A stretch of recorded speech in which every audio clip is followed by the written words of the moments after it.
5분 뚝딱 철학의 김필영입니다. 오늘의 주제는 미셸 푸코인데요. 미셸 푸코는 사르트르 이후에 프랑스 최고의 지성이라 그러죠. 많은 책을 썼는데요. 이 많은 책들을 다 따로따로 할 수는 없고 시기별로 구분해서 한번 다뤄볼게요. 푸코의 철학을 3개의 시기로 구분할 수 있는데요. 초기에는 지식의 문제를 다루었고, 중기에는 권력의 문제, 그리고 후기에는 윤리의 문제를 다루었어요. 오늘은 푸코의 초기 관심사인 지식의 문제를 다룰 텐데요. 그 중에서도 광기의 역사, 말과 사물, 지식의 고고학을 중심으로 이야기를 해볼게요. 어려운 이야기는 다 잘라버리고 아주 쉽게 엑기스만 뽑아서 간단하게 설명을 드리겠습니다. 생물의 분류는 18세기 스웨덴의 린네라는 생물학자가 식물계, 동물계로 분류하면서 시작되었는데요. 현재는 생물을 계문, 강목, 과속, 종으로 구분을 하죠. 중학교 때 시험 문제 꼭 나오는 거 있죠.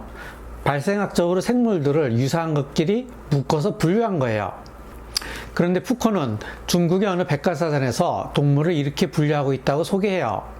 황제에 속하는 동물, 향료를 처리하여 박제로 보존된 동물, 사육동물, 전설상의 동물, 광폭한 동물, 낙타털과 같이 미세한 붓으로 그릴 수 있는 동물, 물주전자를 깨트린 동물. 웃기죠?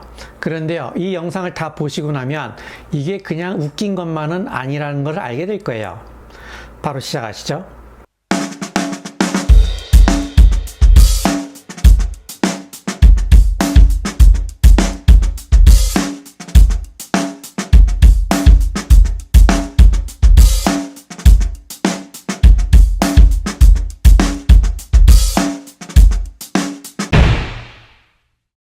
지난번에 여기에서 플라톤의 동굴에 대해서 이야기를 했는데요.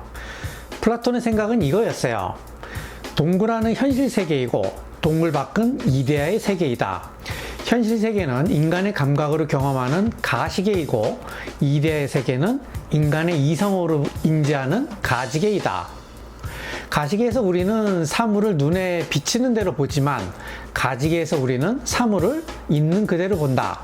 가시계에서 우리는 잘못된 인식을 가지게 되는데 이것을 독사라고 하고, 가지계에서 우리는 참된 인식을 가지게 되는데 이것을 에피스테메라고 한다. 즉, 독사는 잘못된 인식이고 에피스테메는 참된 인식이다. 이때 에피스테메는 절대적이고 보편적인 진리이다. 이것이 플라톤의 생각이었어요. 푸코는 말과 사물과 지식의 고고학에서 에피스테메에 대해서 이야기를 하는데요. 푸코의 에피스테메 개념은 플라톤의 에피스테메 개념과 좀 달라요. 푸코의 에피스테메를 이해하기 위해서는 고고학에 대해서 먼저 이야기를 해야 되는데요. 자, 고고학이 뭐죠? 고고학이란 유물과 흔적을 찾아서 말 없는 역사를 밝히는 거예요. 그래서 고고학자가 유적지를 파다가 철제 농기구가 나오면 여기는 지금으로부터 2500년 전 철기시대 지층이네 라고 판단을 해요. 그런데 더 파내려가다 보니까 청동기 농기구가 나오네. 그럼 고고학자는 여기는 지금으로부터 4000년 전 청동기 시대 지층이네 라고 판단을 하겠죠. 그런데 더 파내려가니까 빗살무늬 토기가 나오네. 그러면 고고학자는 여기는 지금으로부터 10,000년 전 신석기 시대 지층이네 라고 판단을 하겠죠. 즉, 철기 시대 지층에서는 철기 농기구가 나오고 청동기 시대 지층에서는 청동기 농기구가 나와요. 그리고 신석기 시대 지층에서는 당연히 빗살무늬 토기 종류만 나오겠죠. 이처럼 신석기 시대, 청동기 시대, 철기 시대 사이에는 불연속적인 단절이 있다고 봐야 돼요. 푸코의 주장은 지식도 그렇다는 거예요. 신석기 시대에는 신석기 시대형 지식이 있었고, 청동기 시대에는 청동기 시대형 지식이 있었어요. 그리고 철기 시대에는 철기 시대형 지식이 있다라고 봐요. 그리고 이러한 지식들 사이에는 불연속적인 단절이 있다라는 거예요. 그러면 시대별로만 그러냐? 아니겠죠. 지역별로도 그러겠죠. 같은 청동기 시대라고 해도 유럽 지역에서 나오는 유물이 틀리고 아시아 지역에서 나오는 유물이 틀리듯이 유럽 지역에서 통용됐던 지식이 다르고 아시아 지역에서 통용됐던 지식이 다를 거예요. 자, 여기까지는 대체로 받아들일 만하죠. 그런데 푸코는 좀 더 세부적으로 들어가요. 푸코는 유럽을 시대별로 구분을 하는데요. 16세기를 르네상스 시기, 17세기를 고전주의 시기, 19세기를 근대 시기라고 해요. 근데 르네상스 시기에는 유사성을 키워드로 해서 지식을 구성했다라고 말해요. 예를 들어서 호두를 먹으면 머리가 좋아진다라는 지식이 그때 생긴 거예요.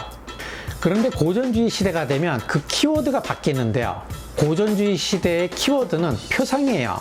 표상이라는 키워드를 가지고 그 시대의 지식을 구성하기 시작한 거예요. 그리고 19세기가 되면 표상이라는 키워드를 버리고 주체라는 키워드를 가지고 지식을 구성하기 시작했어요.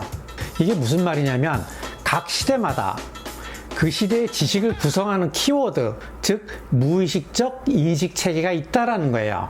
푸코는 이것을 에피스테메라고 하는데요. 따라서 시대마다 지식이 달라지겠죠.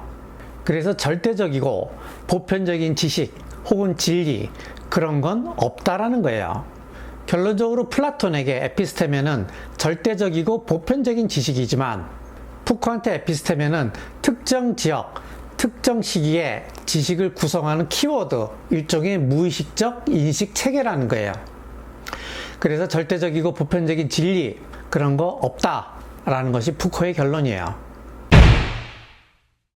자, 예를 들어보죠. 우리 어릴 때만 해도요, 머리에 꽃을 꼽은 여자들이 꼭 한 명씩은 있었어요. 동네 바보형도 동네마다 하나씩 있었고요. 귀신을 본다는 할머니도 하나씩은 꼭 있었어요. 지금 우리가 보면 비정상적이라고 할 수 있는 사람들과 지금 우리가 보면 정상적이라고 말할 수 있는 그런 사람들이 한 장소에서 뒤엉켜서 살았어요. 그리고 그런 것이 자연스러운 현상이었어요. 푸코의 연구에 따르면 유럽에서도 16세기까지만 해도 그랬다고 그래요. 그 당시 사람들은 오히려 광기를 특별한 능력이 있는 사람이라고 생각을 했다라는 거예요. 그런데 17세기가 되면 이성을 강조하는 분위기가 조성되면서 정상과 비정상을 나누기 시작했다라는 거예요. 그리고 비정상적인 사람들을 감금을 하기 시작했는데요. 이때 감금된 사람들은 광인, 범죄자, 거지, 불황자, 무신론자, 이교도들, 게으름뱅이 이런 사람이었다고 해요. 이런 사람들을 모두 한 군데 모아서 감금을 했는데요. 이것이 바로 종합병원의 효시예요. 말이 병원이지 그냥 비정상적인 사람들을 정상적인 사람으로부터 격리시켜서 감금하는 곳이었어요. 종합병원이. 그런데 18세기 후반이 되면서 산업이 발달하자 노동력이 부족하기 시작했어요.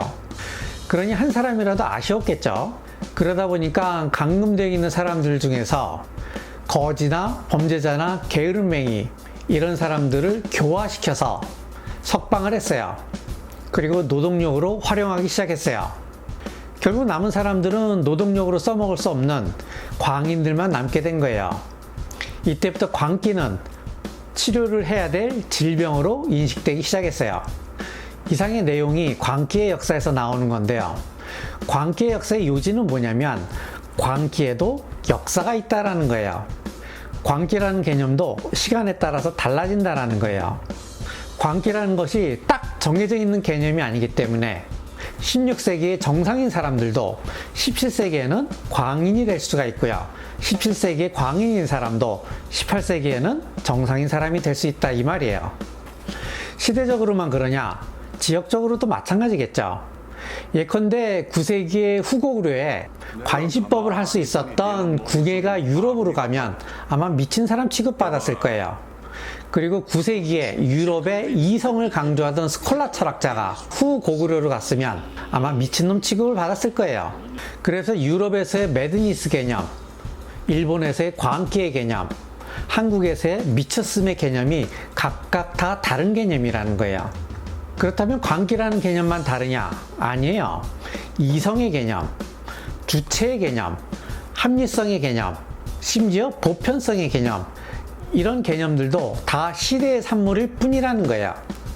즉, 보편적인 것, 자연스러운 것, 우리가 당연하게 생각하는 것들은 사실은 보편적인 것, 자연스러운 것, 우리가 당연하게 생각하는 게 아니라는 거예요. 자, 그럼 한 가지 의문이 생겨요. 과학적 지식도 그럴까요? 과학적 지식도 시대에 따라 달라지는 건가요? 푸코는 그렇다라고 말해요. 현재 우리가 과학적 지식이라고 생각하는 것도 21세기 우리가 구성해낸 개념이라는 거예요. 근데 잠깐, 이거 패러다임하고 좀 비슷하지 않나요? 패러다임이 뭐예요?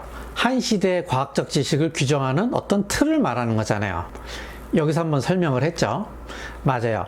푸코의 에피스테메 개념과 쿤의 패러다임 개념이 비슷한 점이 있어요. 하지만 똑같진 않아요. 세 가지 차이점이 있는데요. 첫째, 패러다임 개념은 과학, 특히 물리학에 적용되는 인식체계이고요. 에피스테메는 과학은 물론 문학과 철학에서도 적용되는 개념이에요. 둘째, 패러다임은 과학자들이 의식적으로 선택을 하지만 에피스테메는 사람들이 의도적으로 선택하는 건 아닌 거예요. 무의식적인 인식체계라는 거예요. 자신도 모르게 그러한 인식체계의 룰을 따라가고 있는 거라고 보는 거죠. 그래서 과학자들은 자신이 어떤 패러다임 속에 있는지 알지만 사람들은 자신이 어떤 에피스테메 속에 있는지 몰라요. 의식하지는 못하지만 항상 동작을 하고 있는 거예요. 셋째, 쿤은 나중에 패러다임들 사이에 나름의 합리성이 있다라고 한 발 물러섰어요. 하지만 푸코는 에피스테메 사이에 어떠한 합리적 기준을 가질 수 없다라는 입장을 끝까지 고수했어요. 이렇게 보면 쿤의 패러다임 개념보다 푸코의 에피스테메 개념이 보다 급진적이고 강력하다고 볼 수 있죠. 자, 맨 처음으로 돌아가 봅시다. 이 영상을 시작하면서 우리는 린네의 동물 분류법과 18세기 청나라의 동물 분류법을 봤는데요. 한 가지 사고 실험을 해보죠. 호랑이, 고양이, 개가 있다고 합시다. 이때 비슷한 동물끼리 묶어보라고 하면 우리는 당연히 호랑이와 고양이를 비슷한 동물이라고 묻겠죠. 왜냐면 같은 고양이가 동물이니까. 하지만 18세기 청나라 사람들은 고양이와 개를 비슷한 동물로 묶을 거예요. 왜냐면 고양이와 개 둘 다 사육동물이니까. 그 사람들한텐 그게 당연한 거예요. 그래서 푸코의 결론을 한 줄로 요약하면 이렇게 돼요. 자, 한 줄 요약. 당연하다고 생각하는 것이 사실은 당연한 게 아니다. 오늘은 전국적으로 해가 뜰 거고요. 밤에는 해가 질 겁니다. 다만 새벽에는 해가 덜 뜬다는 사실 잊지 마셔야겠습니다. 또 먹구름이 많이 낀 지역은 눈이나 비가 올 확률이 높으니까 우산 잊지 말고 챙기시기 바랍니다. 눈이나 비가 올 확률은 전체적으로 0%에서 100%입니다.